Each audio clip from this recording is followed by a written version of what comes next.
622, 1320 WILS. So this week, the Trump family is now back together and under the same roof. President Trump's wife, Melania, joining him in the White House, along with their son, Barron. But let's talk about what their relationship is now facing. Donna Arp Weitzman with us, love and relationship expert, author of several books, including her latest one, Sex and the Siren, Tales of a Later Dater. Donna, great to have you on WILS.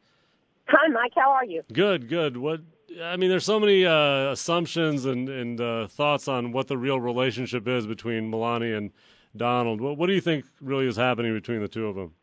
Well, it's hard for any of us to know, as they say, what happens behind closed doors and underneath the sheets.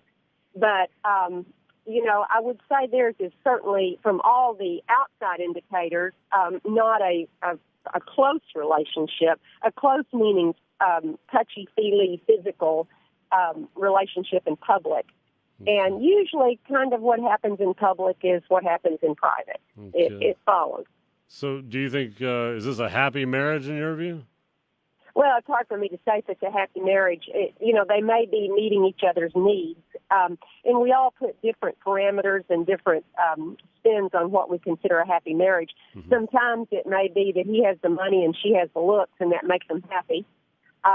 Sometimes it may be that she's the mother of his child and, he wanted another child. Who knows? Everybody's needs are different. So, they could have an overall happy marriage and maybe not have the closeness physically and emotionally that maybe the Reagans or the Obamas showed. Okay. And can that work in the long run then, not having that closeness? Yeah. There have been arranged marriages for centuries, and I'm not saying this one was arranged, but as long as you're meeting the primary needs of the other person, there's no magic love. In my book, Cinderella Has Cellulite, that's what I write about, which is my first book, and it's that we all want to be Cinderella with the perfect prince. Yeah. And, usually we have something wrong with us and them, which is what the cellulite's about. And I would say, Donald has probably some type of cellulite. Something's wrong, and maybe it kind of shows. You're saying Donald has some cellulite? Well, cellulite meaning baggage, meaning it's something bad we can't get rid of. Oh, what do you think he's like as a first husband there? Well, his narcissistic views would carry over personally as well as publicly in his narcissistic ways, and he certainly shows a lot of narcissism. Now, there'll be a lot of people that will disagree with me, but, he walks in front of her several steps, showing that there might be a lack of disrespect, usually shows a lack of respect. Just the outward ways that he treats Melania, I think would be difficult for many women, and perhaps it's not for her. There was the video, people have made so much of it, these split-second things where it looks like she's slapping his hand away during that trip overseas. Do you think there's some kind of brewing animosity there? Well, that was certainly not an attractive video for coupling, was it? But who knows? It could have been whatever reason. It's hard to tell from just the video without any words. Yeah. But nurturing each other is really important. And as I said, I think Melania is a beautiful woman. I think she has a lot of class. Yeah. Let me ask you this, though, Donna, because there were reports that she was actually angry that he became president, that this was not part of her plan for her life, and she didn't really want to take on such a public role. Do you believe that? Go ahead. Yes, well, she'll have to make that decision. It may be too difficult for her. It may be something she didn't want. Marriages are sort of like both people climbing a ladder at the same time. There's always one that's up the ladder a little bit from the other. And so, if she decides that it's something that doesn't meet her needs, then the marriage won't work. Yeah. But I think she probably went into it with her eyes wide open from a lot of points, because he was very public when they met, as I understand. I understand they met in 2004, and he's always been a very public person. Do you think she's hung up in any way about all the things that came out during the campaign, the grabbing of privates and so on? Is that something you think that she's angry about still, or would she have let go of that by now? Well, she may have an internal anger, an embarrassment, and feel disrespected.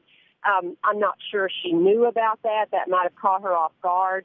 And that's something we really have to guard against, is things coming out with our spouse or with our significant other, and we hold a simmering anger, because it's going to cause a rift in the relationship that there's nothing we can do about until we get rid of that anger. It seems like people get most upset about being embarrassed specifically. That seems to really hit, especially for women, right? If you embarrass a woman, make her feel embarrassed about something, she may not forgive you, right?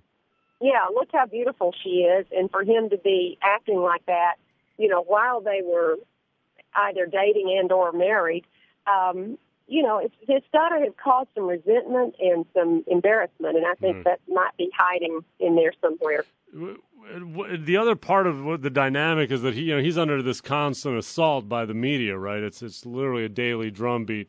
What does that do to a couple? Does that bring them closer together somehow, or? It seemed like it did with the Obamas.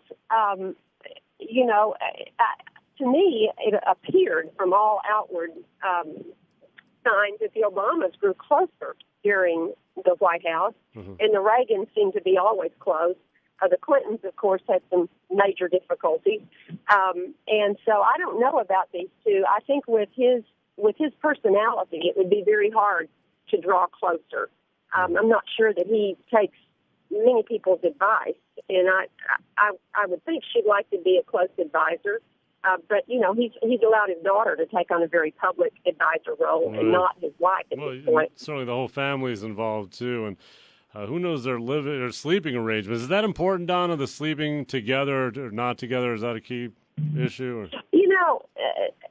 Past history will tell you that it's generally good to be close to your spouse physically.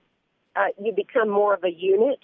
But some people, there are those that have slept apart for 30, 40 years, my parents being one of them, and they were married 69 years. Wow. So it does work. Really? How did they ever explain why they did that? Or?